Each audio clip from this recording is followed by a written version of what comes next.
Hello guys, another vlog, another day. Ito nga pala uli si King Coffee at welcome muli sa aking channel. So ano ba pag-uusapan natin sa araw na ito? Ang pag-uusapan natin ay kung paano ka makakasurvive dito sa ibang bansa o paano tayo mabubuhay dito sa abroad. So pero bagong lahat, huwag nyo kalimutan mag-subscribe sa aking channel, King Coffee nga pala, para maging updated kayo sa lahat ng iba-vlog natin regarding dito sa ginagawa natin dito sa ibang bansa.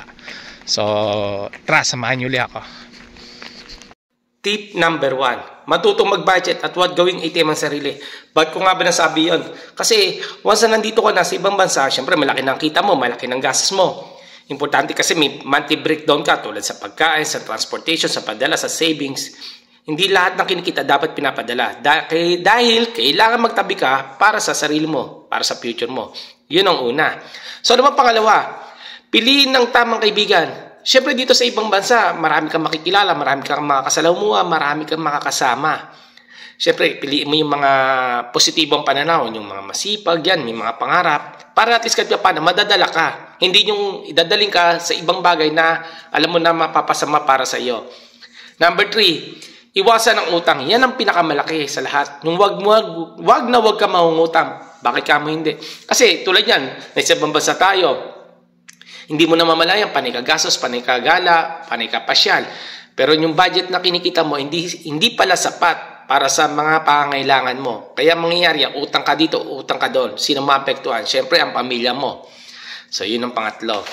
So, pang-apat, kailangan maging masipag at mabait ka sa trabaho. Siyempre, sa abroad, dito sa ibang bansa, kailangan mo makisalamuha sa lahat, sa ibang lahi. Kasi iba't ibang, iba't ibang pag-uugali, iba-iba attitude, iba't ibang kultura.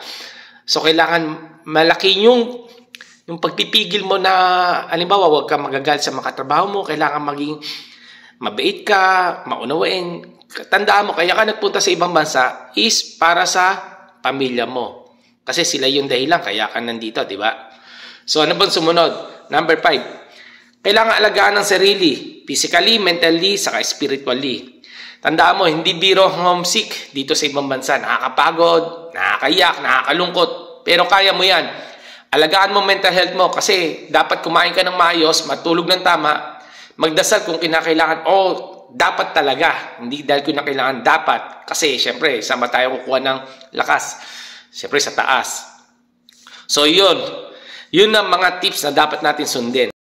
So yun guys, sana may natutunan kayo sa ating simple tips and ideas kung paano makakasurvive dito sa ibang bansa. So sa mga katulad nating OFW, sundin lang natin yon para sa atin rin naman yon. So paano guys, hanggang sa ulitin ha, King Coffee nga pala, huwag niyong kalimutan mag-subscribe sa aking channel. I-hit natin ang 1 million subscribers. Hanggang sa ulitin, paalam!